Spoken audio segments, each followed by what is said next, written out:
de la raison, la recherche des documents, l'expression sont-ils réellement supportés par le nouveau média? Ce dernier étant fondamentalement créé avec pour objet de communiquer, c'est-à-dire informer, former, éduquer et divertir, se retrouve totalement gauche de sa vision initiale. Pendant les 4 minutes 30 secondes restantes, j'étalerai la négativité ainsi que la positivité des médias tout en appuyant mes propos par des citations et des pensées. Selon le vérificateur de faits du Washington Post, pendant son mandat en 2021, Donald Trump avait totalisé 30 573 mensonges et d'approximations. Imaginons ensemble la répercussion d'une quantité d'informations aussi importante consommée par une quelconque audience, probablement vous et moi. Et cela par les biais des médias, des réseaux sociaux, tant traditionnels que sociaux. Chers tous, vous et moi avons déjà été un jour ou un autre consommateurs des contenus impertinents, cyniques, voire même pervers.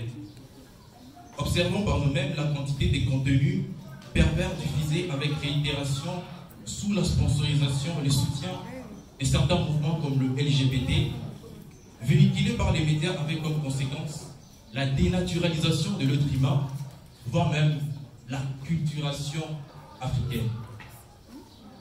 Des contenus de propagande avec des contenus de propagande pour abrutir certaines civilisations au moment où les Occidentaux développent la leur et prennent de l'élan.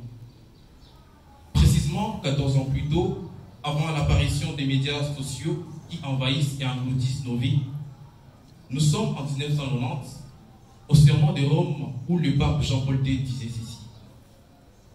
Les médias sont des instruments dont se sert le péché pour imposer à l'opinion publique des modèles de comportements aberrants. 4 ans après, les débuts du XXIe siècle, la planète connut l'avènement des médias sociaux.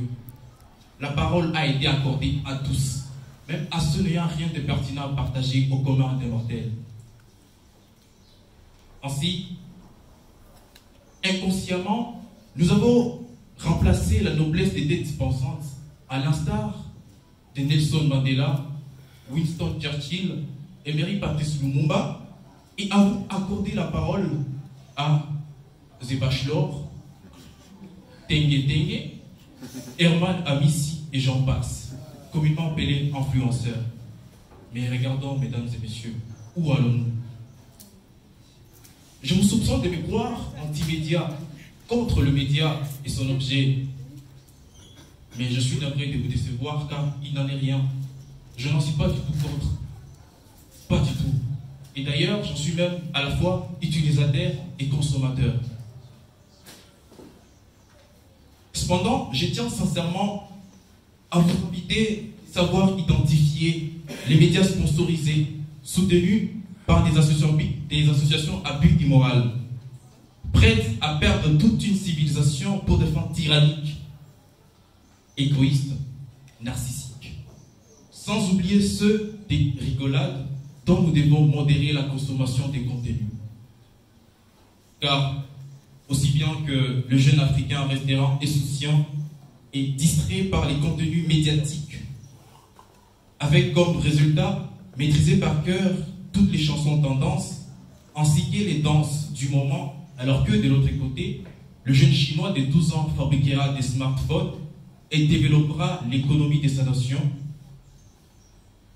Messieurs et dames, la main au cœur, j'invoque qu'avec cette situation comme quotidien, aucun progrès n'est présagé. Cependant, je crois en la restitution dont vous et moi serons auteurs au sein de nos familles et communautés. Je dis